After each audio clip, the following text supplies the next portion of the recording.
Il leur dit, passons de l'autre côté du lac. Et ils partirent. Pendant qu'ils naviguaient, Jésus s'endormit. Un tourbillon fondit sur le lac. La barque se remplissait d'eau et ils étaient en péril. Verset 24. Ils s'approchèrent et le réveillèrent en disant, Maître, Maître, nous périssons. S'étant réveillé, il menaça le vent et les flots qui s'apaisèrent et le calme revint. Verset 25. Puis il leur dit, où est votre foi?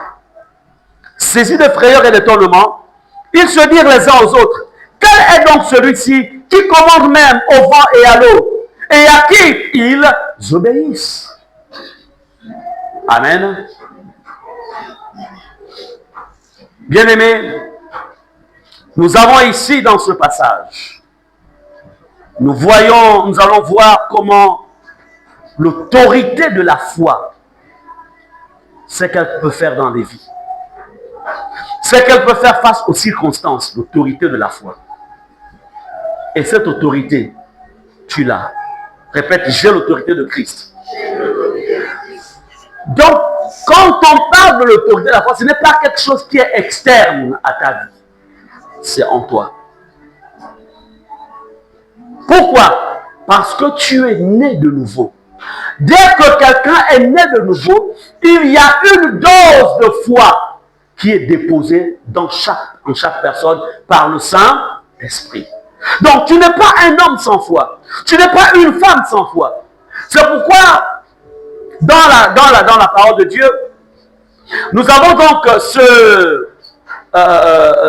ce juif qui demande à Jésus, qui dit à Jésus, augmente-moi la foi.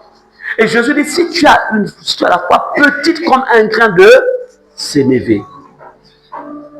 Le problème, ce n'est pas la grandeur de la foi, mais c'est ce que tu fais avec ce qui existe déjà en toi. Amen. Apprends à exercer ta foi. Alors, ici, on nous dit, un jour, verset 22, Jésus monta dans une barque avec ses disciples. Et il leur dit, passons de l'autre côté du lac. Et ils partirent. Ici, ce passage nous rappelle que nous sommes en voyage. Le voyage de la vie. Et au cours de ce voyage, alors, il y aura des tourbillons, il y aura des tempêtes. En fait, il y aura toutes sortes d'épreuves. Ici, Jésus est dans la barque avec eux. Mais les tourbillons, la tempête n'empêche pas, en fait, la tempête c'est, parce que la tempête fait partie des éléments de la création. C'est Dieu qui a créé la tempête. Amen. Dieu a créé des tourbillons. Donc, la tempête c'est que dans cette barque-là, il y a Jésus à l'intérieur. Il y a le Fils de l'homme à l'intérieur. La tempête va quand même attaquer la barque dans laquelle le Fils de l'homme, le Fils de Dieu, se trouve. Hein? Est-ce qu'on est d'accord? La tempête, les épreuves attaquent quand même. Ce n'est pas parce que tu es enfant de Dieu. Ce n'est pas parce que tu pries, tu jeûnes, tu es converti, que les épreuves vont t'esquiver. Non. Ne nous y trompons pas. Amen. Ça viendra. Mais il y a une chose que les épreuves aimeraient vérifier. Est-ce qu'il réalise son autorité? Est-ce qu'il réalise qu'il est au-dessus de moi? C'est pourquoi Vous voulez marcher dans la victoire. Prenez conscience de votre position en Jésus-Christ. Amen. Réalisez qui vous êtes en Jésus. Ne permettez pas que cette réalité vous échappe. Ne permettez pas que les tempêtes viennent, que vous faiblissiez. Non! La tempête ne vient pas d'abord pour t'affaiblir. La tempête veut tout simplement recevoir, en fait, veut vérifier est-ce que tu réalises ton identité. Amen. C'est pourquoi la véritable foi, ce n'est pas quand tout va bien. À la fin du mois, tu vas prendre ton salaire et puis tu peux faire des dépenses comme tu veux pour répondre à tes différents besoins. Et puis bon, ce n'est pas à ce niveau-là. C'est lorsque tu arrives. Déjà à partir du 15, ça commence à ne plus, il n'y a plus de liquidité. Mais tu ne stresses pas. Alléluia. Tu ne te mets pas en colère. Mais tu sais une chose. Mon Rédempteur est vivant. Amen. Bien-aimés, tous autant que nous sommes dans un voyage. Retenez ceci. Dans ce voyage, ou tout au long de ce voyage, il y aura des situations agréables, comme aussi il y aura des situations difficiles. Mais il ne faut pas, voyez-vous, parfois, certains pensent que c'est quand ça va mal que certaines personnes abandonnent la foi. Parfois non, il y a des personnes dans le bonheur, ils abandonnent Jésus. Quand tout n'allait pas bien, ils étaient comme ça à croire Jésus. Mais une fois la situation sociale change, la personne oublie Jésus.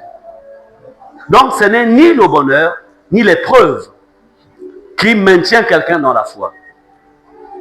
Mais c'est plutôt le fait de connaître qui tu es, qui te maintiendra en Jésus. Au verset 23, nous dit, il est écrit, pendant qu'il naviguait, Jésus s'endormit. Un tourbillon fondait sur le lac. La barque se remplissait d'eau et ils étaient en péril. Écoutez, pour que votre foi fonctionne toujours, pour que l'autorité de la foi soit manifeste dans ta vie, n'oublie jamais que Jésus est avec toi dans la barque de ta vie. Jamais. C'est pourquoi, lorsque tu es face à l'ennemi, tu es face aux épreuves, tu es face aux critiques des hommes, lorsque tu es face, écoute ceci, n'oublie jamais que Jésus est dans ta barque. N'oublie jamais. Répète, je n'oublierai jamais que Jésus est dans la barque de ma vie. Est-ce qu'on est ensemble? Jamais. N'oublie jamais. Jamais. Comment comprendre que, dites-moi, quand quelqu'un est dans une pirogue, je ne sais pas si beaucoup ici là ont déjà fait un voyage dans une pirogue. Mais je peux vous dire une chose. On ne peut pas dormir de manière profonde dans une pirogue. Est-ce qu'on est ensemble? Je ne sais pas si vous avez déjà fait l'Embarrané Port-Gentil. Ou même dans l'Angounier, vous traversez l'Angounier, vous allez d'un côté à un autre, ou vous faites un Jolé, qu'importe la zone. On ne peut pas dormir de manière approfondie dans une pirogue. Ce n'est pas possible. Est-ce qu'on est ensemble? La seule chose qu'on peut faire quand on est dans une pirogue, c'est tout simplement, un peu comme on va dire, un peu se reposer, quoi. Mais on sait ce qui se passe. Ça veut dire, Jésus s'endormit, mais pas un sommeil profond. Il se reposait. Et pendant qu'il se repose, il y a le tourbillon. Je peux vous dire une chose, hein, quand vous êtes au milieu d'un fleuve, vous regardez à gauche, c'est-à-dire que souvent les fleuves, vous regardez à gauche, à droite, quand vous étudiez la distance qu'il y a à l'endroit où se trouve ta pirogue, et là où est la berge, les deux côtés, tu te dis, si quelque chose arrive là, est-ce que je vais m'en sortir? Amen. C'est encore autre chose si vous faites libre pour gentil en bateau, quand vous êtes en pleine mer là-bas, tu regardes à gauche, à droite, il n'y a rien, il n'y a que l'eau. Là encore, c'est une autre situation. Mais Jésus sait, quand il y a tourbillon, en fait, la pirogue, ça bouge. Ça va dans tous les sens. Jésus dort. Oh. Dites-moi, quel est ce sommeil-là? Les disciples sont en train de crier. Ah, Pierre, un expert en matière de navigation, pêcheur de son expérience. Jésus dort. Il y a des bruits. Il dort. Ah, alléluia. Quel est l'enseignement que Jésus va nous donner? Jésus voulait leur faire comprendre. Je suis au-dessus de la création. C'est moi qui ai créé tout ça. Alléluia. C'est l'attitude qu'un homme de foi, une femme de foi doit avoir. Même si tout brûle autour de toi, tu diras, le feu ne traversera pas cette limite. Amen. Même s'il y a famine, tu diras, je sais une chose. Un corbeau viendra avec une viande pour venir me nourrir. Amen. Élie a expérimenté ça. Je me souviens lorsque j'étais jeune pasteur Anjolé. Le jour se lève. Tu n'as pas, en vérité, il n'y a rien dans... Tu sais que à la cuisine là-bas, il n'y a pas grand chose. Ah, j'avais une grande foi quand j'étais jeune, dans la foi. Je ne sais pas si ça peut encore se répéter aujourd'hui. Vous savez, c'est bon de servir Dieu quand vous êtes jeune, hein? Ça je vous le dis en vérité. Il y a une force dans la jeunesse, à tous les niveaux. Ça ne veut pas dire qu'on ne l'a plus aujourd'hui, mais en vérité, il y a quelque chose de particulier quand tu es jeune. Alors, tu vois, je vois le jour se lever. Je regarde, il est 15 heures, je n'ai pas encore mangé. Mais je sais qu'un corbeau viendra. 16 heures, il n'y a encore rien. Je sais qu'un corbeau viendra. 17 heures, je vois quelqu'un qui descend avec une assiette. Qui vient. À l'époque, je n'étais pas encore consacré pasteur. J'étais que missionnaire. Frère Ghislain, j'ai pensé à toi. Je t'apporte ceci. Je dis Alléluia, gloire à Dieu. Amen. La foi pendant les temps difficiles. Je ne murmurais pas. Je ne jugeais pas Dieu. Mais je savais que la nuit ne peut pas arriver tant que je n'ai pas mangé. Ça vient d'où? Je sais que ça vient du ciel. La foi. Amen. La foi t'amène à faire des choses compliquées. Ma seule manière de pécher, quand je faisais la paix, quand j'étais jeune, c'était prendre on appelle ça comment? Prendre une canne à pêche, mettre la maison au bout, ensuite aller prendre les vers de terre, et puis, voilà, ça c'était ma seule. Mais, à cause de la foi, j'ai appris à pêcher avec les cordes de bambou. Vous appelez ça comme ça, les cordes de bambou. Vous savez, les bambous de Chine, voilà, c'est ça, bambous de Chine, autant pour moi. On perce, on met des noix de palme, à l'intérieur, on les gratte, on met ça au bord de l'ogoué, et puis après, il y a des cellures qui entrent à l'intérieur, qui suivent ça, et puis ça se bloque. J'ai appris ça à Njolé là-bas. À cause de quoi? L'épreuve de la faim. J'ai dit la faim, tu ne vas pas me tuer ici. Alléluia. Le pasteur que vous voyez aujourd'hui, il est passé par des chemins. Si vous ne connaissez pas son histoire, vous penserez que servir Dieu, c'est quelque chose de facile, seulement comme ça. Il y a toujours ce qu'on appelle, tu traverses d'abord, on appelle ça l'épreuve de ton appel. L'épreuve, tout véritable homme de Dieu passe par l'épreuve de ton appel. Ok, tu réponds à l'appel, mais quel est c'est là où l'apôtre dit qu'il parle en fait des marques de Christ sur son dos. Amen. Et j'ai toujours une bonne mine. Quand je viens à la libre, jamais je t'ai fâché. Alléluia. God is good. Dieu te contrôle. Amen. Ne ferme pas la mine quand ça va mal. Ne te fâche pas quand ça va mal. Ne te révèle pas quand ça va mal. Ne le renie pas quand ça va mal. Dieu est en train de former ta foi. Dieu forme ta foi. Parce qu'il y a un moment où cette expérience que tu as, par laquelle tu es passé, il y a un moment où tu auras besoin de cette expérience pour monter à un autre niveau. Oui. Vous savez, lorsque Dieu me dit, en 2009, il me dit, laisse tes responsabilités, laisse tes tâches avec Annie. Tu vas en Afrique du Sud. J'ai dit, Seigneur, ça commence comment? Je suis marié, j'ai des enfants qui apprennent dans les écoles privées. Au lieu de m'envoyer en France, où j'ai plein d'amis, tu m'envoies en Afrique, je ne connais personne là-bas. Et l'anglais, en plus, je n'ai jamais aimé l'anglais. Mais dans tout ça, je vais vivre comment là-bas? Vous savez ce qu'il m'a dit? Il m'a dit, souviens-toi comment j'étais nourri en Jolé. Il m'a dit ça. Il m'a dit, souviens-toi comment là-bas je me suis occupé de toi.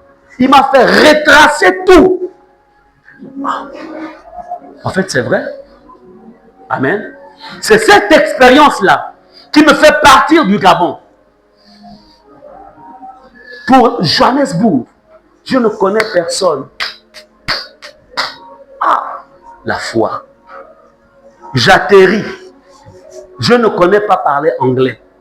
J'essaie de m'accrocher en fait à un frère gabonais là. Mais quand vous arrivez au niveau de... On appelle ça comment? Au niveau de l'immigration là. Il y a une distance, donc tu restes là. Et puis lui, il est déjà là-bas. On a déjà traversé.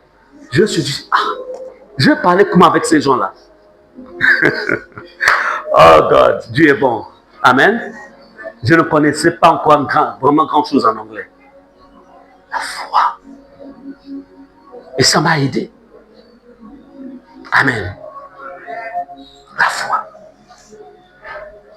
Mais qu'est-ce qui m'a aidé? Les expériences du passé. Cette victoire-là, cette victoire du passé. La foi. Est-ce qu'on est ensemble? Amen. Bien-aimés, faites en sorte que Dieu accumule, qu'il accumule vos expériences. Ne fuyez pas les épreuves. Ne fuyez pas. Amen. Ne fuyez pas. Mais je peux vous dire une chose. Quand j'arrive en Jolé, j'arrive, c'est une maison en briques. La maison là, c'est même moi-même qui l'ai transformée. Je l'ai changé. Mais le premier jour, quand j'arrive, je dis, je vais aller aux toilettes. Je demande, je dis, les toilettes sont où? Il me dit, les toilettes sont là-bas. Je dis, c'est où? C'est là-bas. Écoutez, c'était un truc comme ça là. Penché. Quand tu rentres avec des planches, tu regardes, il y a un spectacle qui t'attend. Je dis, Dieu Tout-Puissant, je vais faire comment? La mission. Amen. Amen. Mais le genre que je suis, je dis non, ça ne me ressemble pas. J'ai rassemblé les filles, j'ai dit, on va construire de nouvelles toilettes. Alléluia. Creuser jusqu'au le nombre de mètres qu'il faut, de latrines.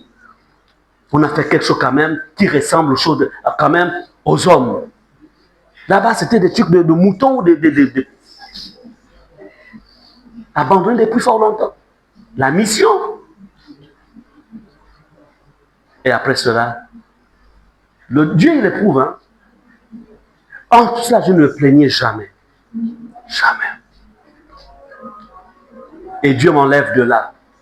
Il m'amène dans une cité, la cité de la CINI, à Bingoma, vers l'aéroport. Elle venait d'être achevée. Il m'amène là-bas, dans une très belle villa. Et j'étais le premier à vivre dans cette villa. Amen. Amen. C'est là donc que le pasteur Muriel, quand on va se marier, c'est là-dedans c'est elle qui va inaugurer cette villa-là. Mais quand elle était missionnaire, elle me voyait vivre. Elle était venue à deux reprises, là où j'habitais en bas, là, terre battue, là, c'est-à-dire le commencement. Elle ne savait pas que Dieu m'avait déjà changé de statut. Est-ce qu'on est ensemble? Amen. Si vous ne faites pas, si en fait, vous repoussez les épreuves, vous aurez du mal à monter à une autre dimension. Amen. Donc, chacun d'entre vous, chaque personne a son épreuve. Vous êtes tous des enfants de Dieu, mais chacun a son épreuve. Chacun a son examen. Mon examen ne pourra jamais être l'examen de quelqu'un d'autre. Est-ce qu'on est ensemble? C'est comme ça que ça se passe dans le royaume de Dieu. Que fais-tu des épreuves qui viennent vers toi? Qu'est-ce que tu fais des épreuves? Il y a certains qui cherchent à esquiver. Quand c'est dur ici, là, au lieu d'affronter, il va esquiver en passant par des raccourcis. Non. Affronte. Il te faut des expériences. Il faut que tu arrives à dire, le Dieu qui m'a arraché, en fait, de la patte de l'ours et de la gueule du lion, il m'arrachera aussi, en fait, de Goliath. Il me délivrera, je vais le vaincre. Amen. Quelles sont les preuves de tes victoires, petites soient-elles?